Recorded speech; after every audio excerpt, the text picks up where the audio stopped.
한 목소리를 읽읍시다. 시작. 참빛이 있었다. 그 빛이 세상에 와서 사람을 비추고 있다. 아멘. 한 번 더 읽읍시다. 시작. 참빛이 있었다. 그 빛이 세상에 와서 모든 사람을 비추고 있다. 아멘. 할렐루야. 명절 잘 보내고 이 자리에 있는 것을 축하하고 축복한다고 우리 챙일 목자가 여러분들에게 기도를 시작하면서 감사를 드렸는데, 안전하게 또 고향 잘 다녀오시고 친지 방문 하면서 돌아오신 것 축하드립니다. 일상으로 돌아가셨는데 어떠신지 모르겠습니다. 회사 나가기 괜찮으셨습니까? 우리가 지금 연초부터 세겹줄 기도회 하고 또 복음 말씀 중보 기도를 하고 이러면서 짝기도 중에 있습니다. 이번 주간에도 계속해서 기도를 이어가실 텐데, 특별히 새벽에도 새벽 기도를 쭉 해나가면서 새벽에는 올 한 해 연대기별 성경 읽기 하는 중에서 개인적으로 경건 생활을 하시는 분들도 계시겠는데, 새벽에 모여서 집중 기도 몇 가지를 하고 있습니다. 가능하신 분들은 새벽에 오셔서 함께 기도하면 좋겠고요. 그러지 못하는 분들을 위해서 새벽 말씀 묵상을 유튜브와 밴드에 계속 안내를 하고 있습니다. 여러분들이 개인적으로 유튜브에 가입을 하신 분들도 계시겠지만은 아직 우리 교인들 중에서 가입 안 하신 분들도 많은 것 같습니다.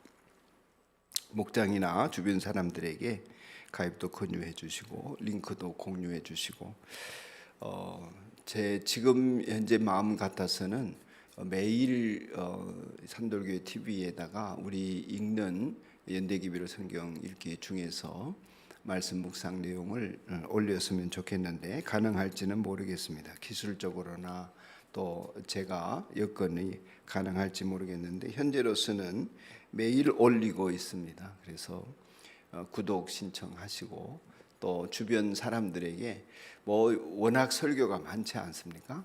근데 이제 우리가 함께 연대기별 성경 읽기를 공동체 안에서 하고 있으니까 이제 그런데 같이 맥을 같이 하고 또 함께 읽어가고 있는 흐름들을 타시기 위해서 제가 다른 설교들도 많이 있지만 처음에는 공예 같아서 안 하려고 했는데 또 우리 성도들 한 사람이라도 듣고 함께 하면 좋겠다는 생각이 있어서 번거롭기도 하고 몹시 제 나름은 힘이 듭니다. 이 새벽에 말씀을 준비를 하는 것도 힘이 들고 또 그것을 녹음을 해서 또 전도사님이 올리는 것도 힘이 들고, 그럼에도 불구하고 조회수는 3명, 4명 보고 이렇게 하는 것도 있지만은 누가 보더라도 이렇게 저 자신을 위해서도 그렇고 또 우리 공동체를 위해서도 해볼까 하는 마음을 하나님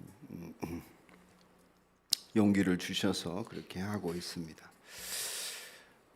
모쪼록 우리가 기도하는 한 해로 코로나를 극복한 이후에 교회가 일어서는 일에 토대를 잘 닦았으면 좋겠습니다.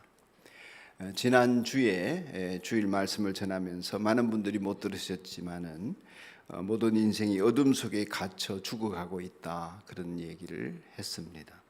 사람들은 사망의 그늘에 앉아 있다, 사실 죽어 있는데 모른다, 이런 얘기입니다. 그것이 사망인 줄 알지 못합니다. 우리가 태어났고 육체로 살아가고 있으니까 사는 거라고 생각을 하지만 사실은 사는 게 아니다. 이게 성경의 진단입니다. 그리고 보면 명확합니다. 우리는 어둠 속에 죽어가고 있습니다. 그것이 자연스러운 일이라고 생각하면서 살기 위해서 막 여러 가지 일을 하지요. 먹기도 하고 공부도 하고 일도 하고 돈도 모으고 사람도 만나고 결혼도 하고 막 합니다만은 자식을 며칠 낳든 결혼을 하든 안 하든 결국에는 인생이 그저 이전 투구하다가 죽음 앞에 무기력하게 끝이 납니다. 그것을 우리는 죽어 있다, 성경이 표현하는 것을 느낄 수 있습니다. 하지만 많은 사람들이 그걸 못 느끼는 이유는 뭐냐면 인생이 그런가 하고 살기 때문에, 날 때부터 본 것이 그것밖에 없기 때문입니다. 당연하다고 생각합니다. 뭐 그렇게 살다가 교통사고로 죽든 병이 들어 죽든 나이 들어 죽든 그냥 죽는 게 인생이지. 날 때부터 그렇게 봐왔기 때문에 그렇습니다. 그래서 가끔 뭐 선행도 하고 좀 낮게 살아보는 모습도 보이고 그런 일을 위해서 선한 일을 위한 협력도 하지만 결국에는 인생이 고난의 바다를 헤치면서 살다가 무기력하게 죽음 앞에 끝나는 것입니다. 그렇지 않으려고 생존을 위해서 또 후대를 낳고 자손의 자손을 보기를 원하고 그러면서 수천 년 수만 년의 세월을 인류가 이어오고 있습니다마는 죽음 앞에서는 아무도 이길 수 없는 것이지요. 이것이 당연한 우리 인생살이인 것 같습니다. 그러나 하나님께서는 이게 당연하지 않다 이렇게 말씀하셔서 이 말씀을 듣는 우리는 굉장히 의아해할 수 있습니다. 어떻게 태어나서 살다가 죽는 게 당연한 것이지 자연스러운 것인데 어째서 그게 당연하지 않다 하는가 하는 의아심이 들 수 있습니다. 그렇지만 성경은 큰 소리로 그게 당연하지 않다 하고 외치고 있습니다. 우리가 어둠에 앉아서 죽어가고 있다. 그리고 이것은 당연한 것이 아니라 벗어나야 할 것이다. 구원을 받아야 한다. 이 메시지를 성경이 우리에게 주고 있는 것입니다. 그러면 이 음성을 듣고 우리가 어둠 속에 있구나, 어둠을 깨닫고 자신을 보면 인생에 엄청난 변화들이 일어나게 됩니다. 내 자신이 죽어가고 있음을 알게 될 뿐만 아니라 살아날 길이 있다는 것을 깨닫는 순간에 다른 몸부림을 치게 됩니다. 그동안에는 이 몸으로 살아가는 일을 위해서 잘 먹고 잘 살고 잘 입고 잘 쓰고 잘 모으고 성공하고 남들 앞에서 그저 본때 있게 사는 것이 인생의 목표였는데 그래봤자 뭐하나 죽는 것인데 그것이 인생에 참된 의미를 줄 수 없음을 깨닫는 순간에 우리는 다른 인생을 살고 싶어집니다. 그런데 그렇게 될 수 있도록 변화를 일으키시는 분이 우리 주님이십니다. 할렐루야. 그분이 오셔서 나에게 빛을 비춰주니까 내가 어두웠구나 이게 알아지는 것입니다. 빛을 보기 전에는 어두운 줄 몰라요. 우리가 다 어둠 속에 살기 때문에 뭐 이게 빛인 줄 알고 이게 밝음인 줄 알고 이게 그냥 옳은 것인 줄 알지만 그러나 빛이 임할 때에 우리 티끌이 얼마나 많고 우리가 얼마나 어둡게 살아왔는지를 알게 되는 것입니다. 그러면서 이제 생기는 변화가 목적이 달라지지요. 사는 목적이 달라집니다. 생활하는 태도가 달라집니다. 일일이 다 말씀을 못 드리지만 여러분 그런 일이 일어나죠. 사람을 보는 시각이 달라집니다. 돈에 대한 생각이 달라집니다. 내 생활 방식이 달라지게 되는 것입니다. 다 완전히 달라집니다. 완전히 달라집니다. 완전히 달라지는 그 모습이 성경에는 여러 모양으로 간증되어져 있고 우리에게 전수되어져 있습니다. 주님의 빛을 보고 주님이 빛을 비추실 때에 어둠은 물러가고 그 빛 가운데 사는 인생의 변화가 일어나는 것입니다. 오늘 본문의 말씀은 참빛이 왔다 하는 것입니다. 거짓 교사들과 거짓된 진리와 인생에 대한 여러 논란거리들이 많고 인생관에 대해서 인생 철학에 대해서 행복론에 대해서 수많은 얘기들이 있지만 그건 진짜 빛이 아니다. 그건 모르고 그냥 하는 얘기고 그냥 자기 생각을 따라 하는 얘기지. 그것이 참빛이 될 수는 없다. 그 사람을 살리는 빛은 아니라는 것입니다. 우리 주변에 수많은 삶의 길들을 얘기를 합니다. 그런데 대부분은 그래서 남들이 사는 대로 살아요. 이렇게 보고 유튜브 보고 또 뭐 보고 이렇게 가르침을 받아서 텔레비전에 누가 저렇게 사네? 나도 살아봐야지. 저거 먹네? 나도 먹어봐야지. 저런 일 하네? 나도 해봐야지. 뭐 이러고 유행을 따르는 것입니다. 제가 한 번은 이렇게 신호등에 교회 앞에 신호등에 이렇게 서 있는데 주변을 이렇게 둘러봤더니 저 빼놓고는 전부 다 까만색 그 뭐죠? 패딩을 입고 있더라고요. 왜 그럴까요? 남들이 하는 대로 사는 것입니다.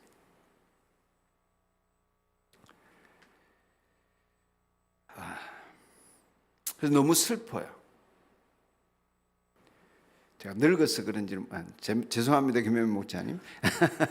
나이가 들면서 그런지 모르지만 인생을 보면 볼수록 너무 슬픈 거예요. 빛 중에 빛이 오셨습니다. 모든 사람을 비추게 되었습니다. 모든 사람을 비추고 있습니다. 그분이 세상에 계셨고 세상을 지으셨지만 그 빛을 사람들이 보지를 못해요. 이게 이 빛이 내 육신의 눈으로는 보이는 게 아닌가 봐요. 이런 전기불과 같은 빛이 아닌 것 같아요. 사람들이 몰랐습니다. 진리이신 예수님을 알아보고 내 인생에 대해서 하나님이 하시는 말씀을 알아들어야 되는데 안 되는 거예요. 못 알아들어요. 그래서 목사가 눈물을 흘려 기도하게 되는 가장 핵심적인 이유는 이게 못 알아들으니까. 사람들이 모르니까, 성도들이 모르니까, 내 자식이 모르니까, 가까이 사랑하는 이들이 모르니까. 그분을 알면 그렇게 살지 않을 텐데, 이 세상이 이렇지 않을 텐데, 그게 안타까운 일인 것입니다.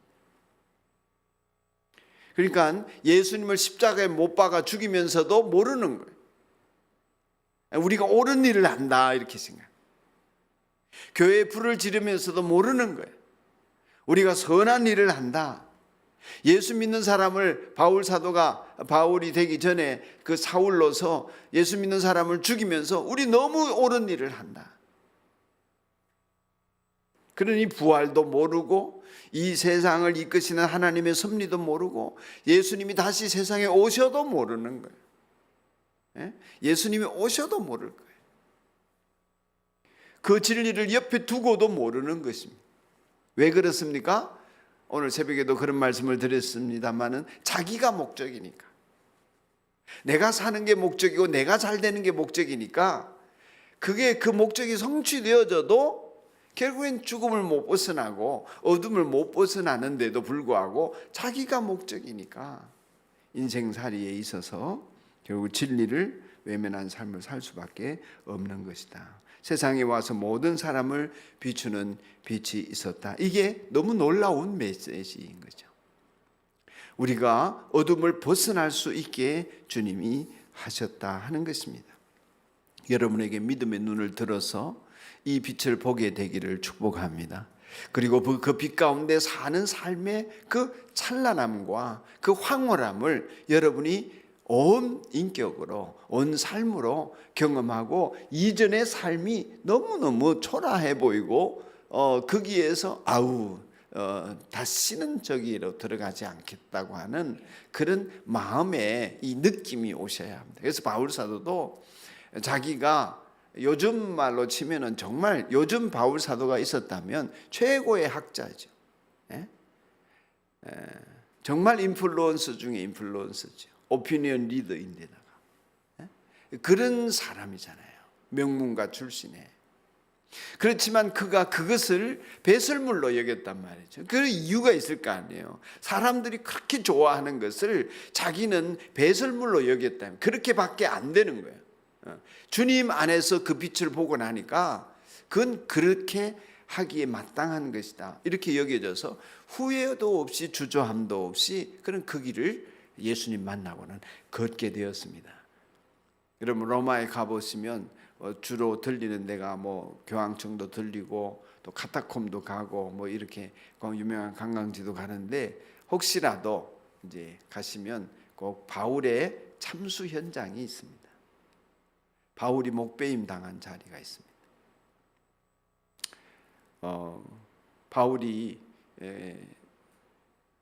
로마를 향하여 가던 그 갑자기 가이사랴 유대의 이스라엘의 가이사랴 해안에서도 이렇게 좀 서 계셔 보시면 만감이 교차를 합니다. 바울의 참수 현장에서 많은 생각을 했었습니다. 그런 기억이 납니다.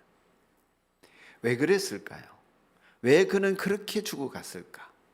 왜 세례 요한은 그렇게 참수를 당하면서도 그 빛을 이 세상에 전하는 일에 온 삶을 들였을까? 여러분, 감옥에서 일생을 마치고 참수를 당했던 바울이나 요한이나 한 가지 공통점이 있습니다. 그것은 이 어두운 세상에 이 빛이 비추어진 이 빛을 자기의 온 인생으로 좀 증언하고 싶은 것이었어요. 드러내고 싶었던 것입니다. 사랑하는 여러분, 우리가 도대체 어떤 인생을 살아야 할까요? 어떻게 사는 것이 정말 잘 사는 길일까요? 저는 오늘 여러분과 저의 눈이 떠여져서 예수님이 살라 하시는 그 길을 잘 귀 기울여서 듣고 빛을 비추어 주시는 그 길을 그 음성 따라서 잘 살아갔으면 좋겠다 하는 간절함이 있습니다. 여러분에게도 그 간절함이 있기를 축복합니다.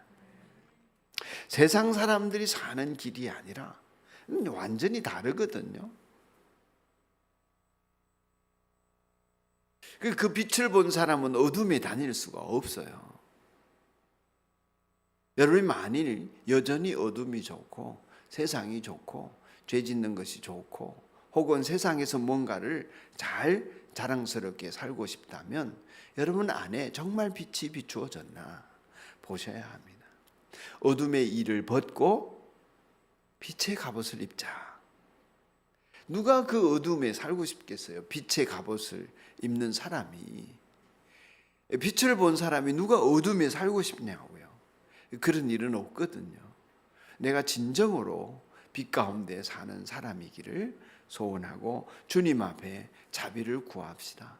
내가 그 빛의 스포트라이트를 받으면서 그 속에서 내가 자유함을 누리고 주변의 어둠을 빛으로 끌어들이는 인생을 살아보고자 하나님 앞에 결심하는 은혜가 있어서 여러분 때문에 이 세상에 더 밝아지고 더 빛을 보는 사람들이 많아지도록 우리 함께 기도해 나가시면 좋겠습니다. 할렐루야.